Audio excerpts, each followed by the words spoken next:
What's up, guys and gals? Thank you for watching. Thanks for tuning in and finding this channel. My name is Matt Samolsky. I'm Matt the Car Guy. On this channel I do car reviews. Back here today at Napleton's Chrysler, Dodge, Jeep, Ram in Arlington Heights. Those guys were nice enough to let me film another one of their cars, and this is 2021 Dodge Durango Citadel. This is a vehicle that I didn't know much about it, but I'm excited to share what I learned with you. So if you're ready, let's go.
So Durangos, as you see this one, they've been available for a few years now. I believe 2016 was the first year when they came up with this body style. Now they've done some updates here and there. They're available with several different engine configuration, engine options. This one is the 5.7 liter Hemi engine, which we're going to talk about in a little bit.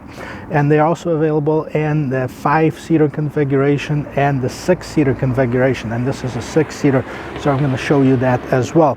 Now this is the Citadel model. It's the more sporty model on the Durango, and you can see that just by looking at this. Now we're going to start right in the front there.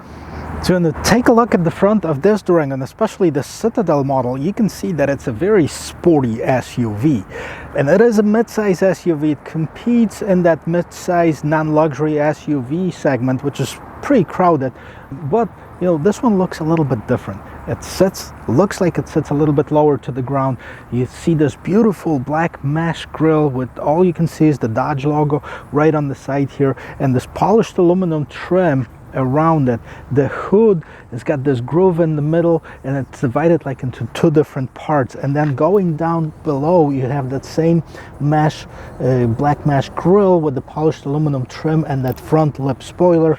You have the fog lights right here. These are fake, not the real air intakes. And as you can see, they're on right now. It's the full LED lights. It also has that light signature typical of a Dodge. So this is the front of it. Let's pop the hood and let's see what powers up this particular one. Okay, so let's walk up on this engine right here and let's see what it is. So first of all, you can see right there, it is a 5.7 liter V8. It is a Hemi engine. That engine's been known from so many different Chrysler, Dodge models. Big Hemi logo on the side of it. So what it is, 360 horsepower. It's a 5.7 liter V8. Made it to an 8-speed automatic transmission. It does have a towing capacity of 6,200 pounds, which is more than most of the vehicles in its class. However, one thing that I've noticed, it also has the worst gas mileage. 14 in the city, 22 on the highway. So, I mean, even with that Dodge, with the Ram that I just reviewed not too long ago, that one's got a combined of 19, which is a better gas mileage than on this vehicle. Hopefully, it's got a performance to match and justify that gas mileage. So we're going to check it out in a few. Alright, so on the side, this vehicle looks pretty classy. I mean, it's simple, it's elegant, it's sporty, I think. I mean, you know, this vehicle's been around for a while, so I'm sure you've seen them on the road, but it's kind of also forgotten, because when you think of Chrysler, Dodge, you know, and you think of the SUV, you definitely think of Jeep and the Jeep Grand Cherokee, and this has been kind of under the radar. I personally like it. I like the design of it. It's a little bit longer, it sits a little bit lower to the ground. These 20-inch rims are, in this particular model, they're polished aluminum, kind of matches the rest of the trim pieces on this vehicle, which is the mirror caps. They're kind of that polished aluminum as well as the Citadel logo, and the bottom trim, as well as the door handles. So that's the side of it. But if you look in here, now this one has this windows that are so tinted they're almost black, and you know, it looks like almost a Secret Service is going. One thing you see in the back is definitely these lights that are unmistakable. They're only on this car, and they're so typical for Dodge. There's a lot of other Dodge models that have those lights that go across the entire trunk or the back gate area, and this is one of them. Fully LED, nicely incorporated in the back gate in here. It's got the Dodge logo right in here, Citadel on here, Durango on this side, and this is the four-wheel drive as well. It has the brake light that is right in the top gate, and the gate is the power gate, so we're gonna open it up, and also there's a trailer package that's underneath here. It does have two exhaust tips on both sides, so let's see how much room it has in the back here. All right, so like I mentioned in the beginning, this is a 6-seater configuration, which means that it has 2 seats in the back, 2 seats in the middle, and 2 seats in the front, so it can sit 6 people. And how much room is behind that third row seat? It's actually quite a bit. Now this feels like it's a little bit narrower than some of its competitors, but it's a little bit longer as well. So this one's got a good maybe like 20 inches behind those seats, and it's got some storage compartment. Let's see how those seats fold down. I haven't even tried that yet. Let's see if it's easy. They are. Basically push them forward. There's no power options in this particular one as far as the seats, and the way you pull them back up, that's it. So it's fairly easy. It's not complicated at all. Let me give you a close-up of it. All right, so from here you can see that 6-seater configuration. Now 1 seat in the back is folded down, but you can see it's got those 3 rows, and 2 seats in the front, 2 seats in the middle, 2 seats in the back. As far as what else is here, there's this little storage compartment that is right here, and then behind there is where the tools for the spare tire are hidden. This is where the power outlet is, and then you can see there is also some vents for the third row seat, and as well as the cup holders on the side. One thing that's kind of a different placement on this vehicle, if you want to close the gate, the button is right here. It's not on the gate, and sometimes I get it why they did it, so people that are not tall enough are able to actually close it, but it's kind of a weird setup. So we're going to do the back seat test, see how much room it has, and see how easy it is to get in to the second row seat. Okay, so it's roomy, pretty nice, pretty plain interior. Like this particular car, it's all black. Like, I mean, there's only a few pieces that are not black on this car.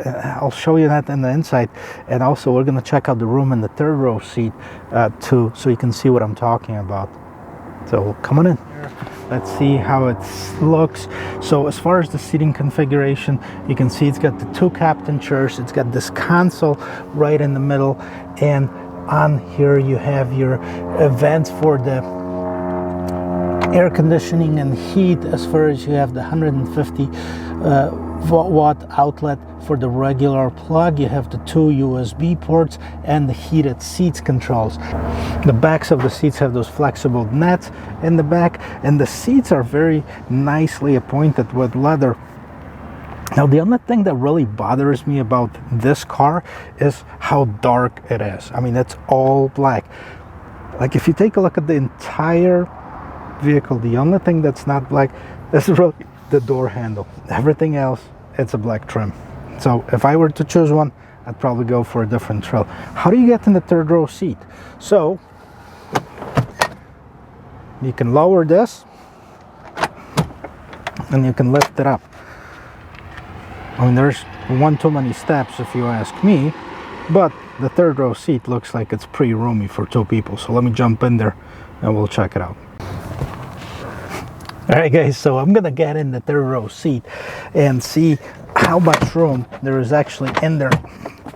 I'm not liking that getting in the third row seat part. I think instead of being able to, with one move, you know, move that seat forward and have enough room to get in the back, there's this one extra step that I'm not particularly fond of. But once you get in here, let's see how much room it has. Okay, move it up. Oh, it has to be locked. Now it's locked. Now I'm behind it, and wow, that's again one of the emergency situation type of seats. So they're here, they're not very functional. I mean, you sit up higher, you see I don't have much headroom in here, and definitely if there was another person sitting in here, we'll be rubbing shoulders. So they're for kids, and it is here, but it's definitely not the biggest in its class. One of the other things that I didn't point out before, you do have your vent controls, so the fan speed, temperature settings, and the vent settings right in here, and your regular reading lights. So that's the third row seat. Let's see where the magic happens. Well, let's check it out, guys. Let's check out the door. Nicely appointed, leather wrapped on here. It's got this black trim. It does have the window mirror controls, memory seats, settings, and that's it. That's the door. Now, what do you have here? It's pretty plain and simple. This is your light controls and dimmer controls, and that's stock right here. This is for your windshield wipers as well as for your rear window wiper.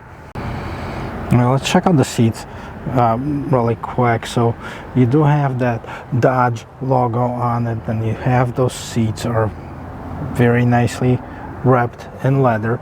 Now the leather is a little bit different than on the Rams or the Wranglers. This is a softer type of leather, more luxurious than the other ones. And so let's check out the interior on this 2021 Dodge Durango. And this is one of the first 2021 Dodges that I've ever been into. So there's going to be some features that I'm going to be exploring first time. And so let's take a look at the steering wheel. It's a multifunction steering wheel. Now I haven't reviewed many of the Dodges before, but you can see the left hand side that's going to control basically what's going on in the middle screen and the instrument cluster. The right hand side is going to control basically the cruise control, and then you can set up the distance between you and the car in front of you for the adaptive cruise control, as well as you can turn on the adaptive cruise control here. So this is your steering wheel. Let's check out of what's going on the instrument cluster.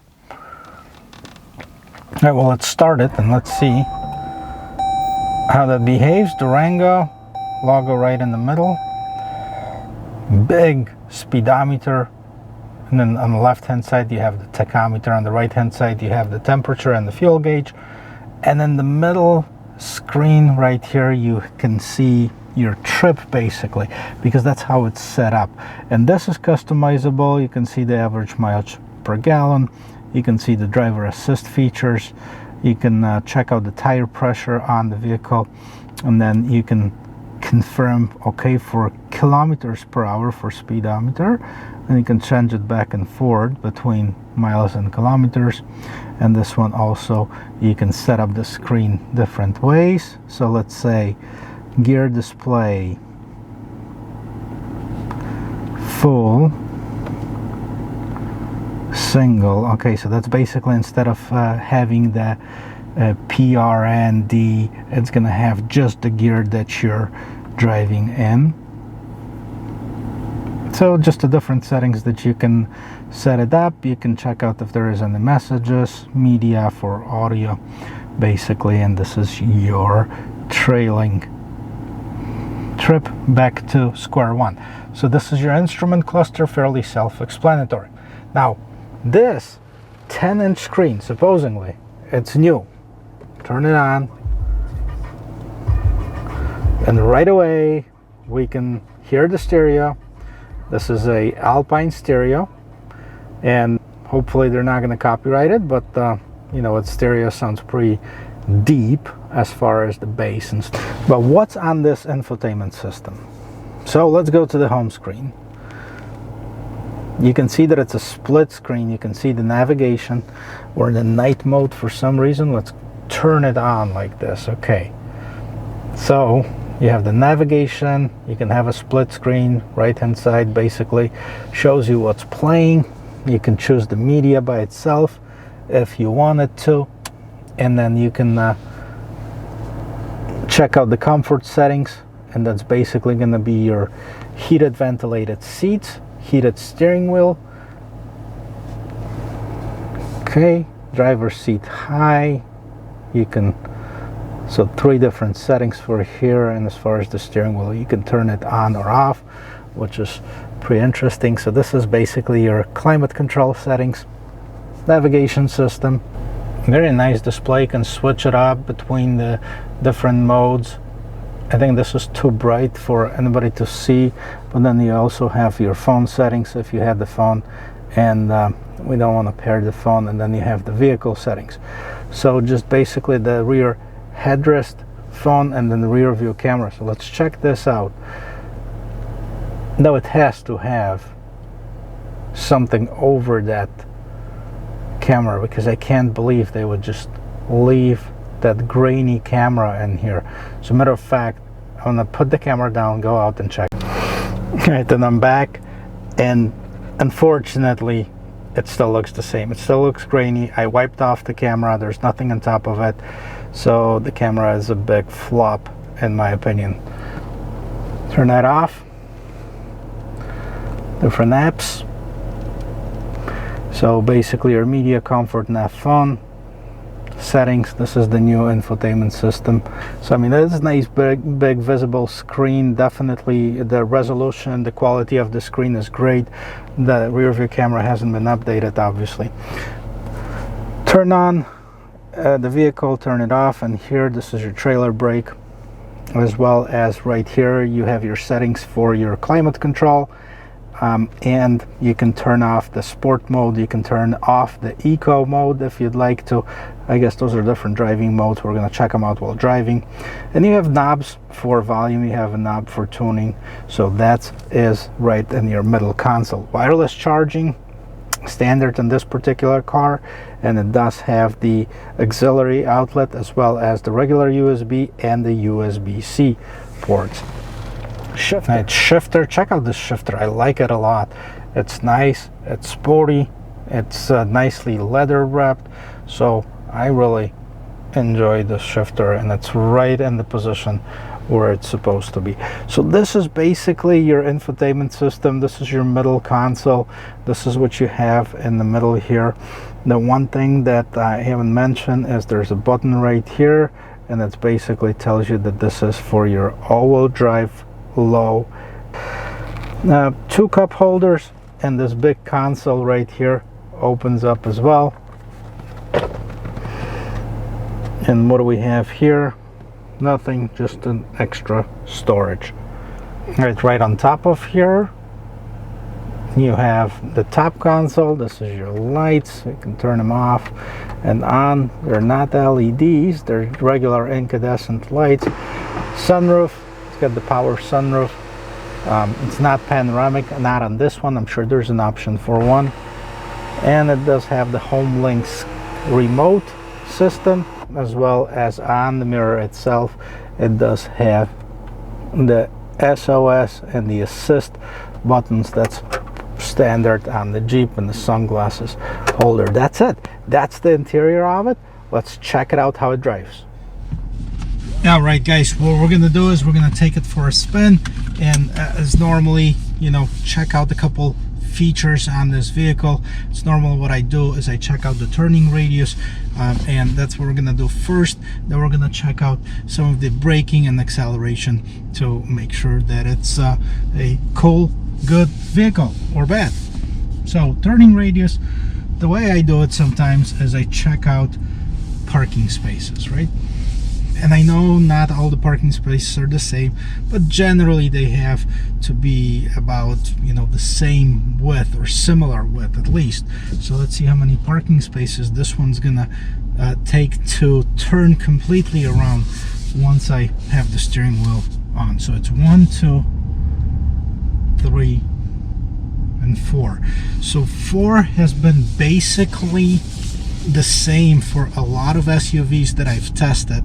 So this is definitely in range with its competition, or maybe not competition, but some of the Highline SUVs, they also turn with 4 spaces.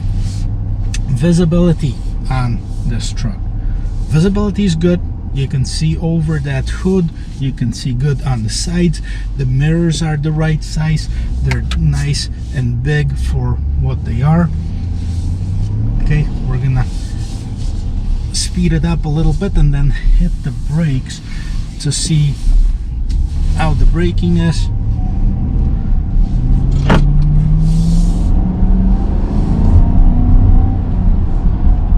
Hit the brakes, stopping nicely. So I mean the brakes are definitely big enough on this. I think I have my steering wheel adjusted a little bit too close to me. So power steering wheel, which is a nice feature. By the way, a lot of the vehicles still have this handle which you pull and then you adjust the steering wheel. So before we get to the acceleration, you know, a few points on this car. I mean, there's definitely some things that are good, some things that are not as good. So gas mileage, not very good. You know, 14 to 20 miles per gallon. I mean, it's pretty below average. We're gonna get back to it as soon as I check out the acceleration on it.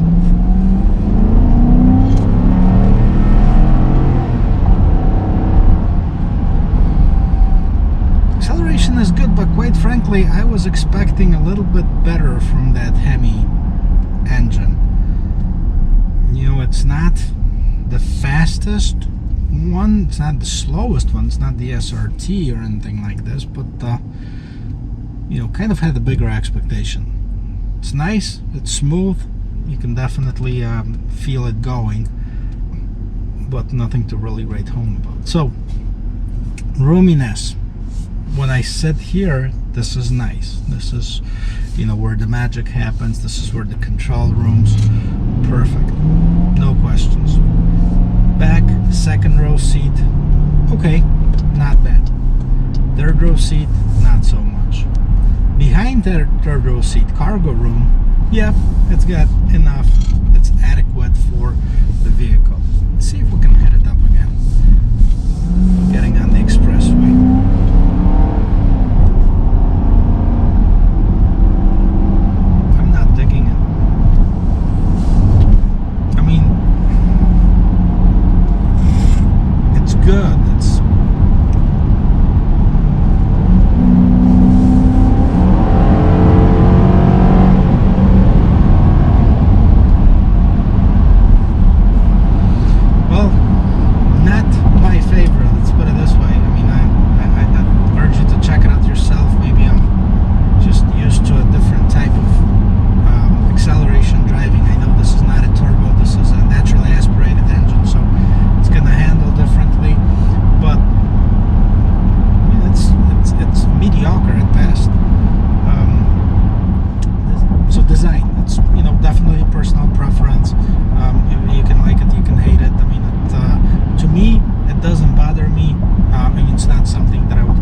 Infotainment system. I mean, it's nice, bright display for sure. I mean, it's fairly easy to use. There's not a whole lot of functions other than the basic functions on here. The rear view camera, it's below standard in my opinion. It's grainy. Shifter is great. So there's some features that I like, some features that I don't like. Overall, I mean, I'm very neutral to this car. I'm not going to give it a thumbs up because I don't love it. But, you know, I definitely, if I were you and looking for a vehicle like this, I'd check it out. Price-wise, I mean, this one is listed at about $57,000, so it's not a cheap vehicle. There's a lot of competition. There's a lot of vehicles that you can get for that price range, and therefore, you know, if I were to give it a score, it would be probably at 40% of the maximum score. So I don't like to be harsh to cars, but some of them are not as good as others. Anyway, so this concludes that test drive of this Durango and the review of this Durango. Guys, if you like these type of videos, please hit the like, subscribe button on the bottom of this video. Share it with some people if you think that that might be helpful for them or if they like it. And I really appreciate every single view. I will see you in my next video.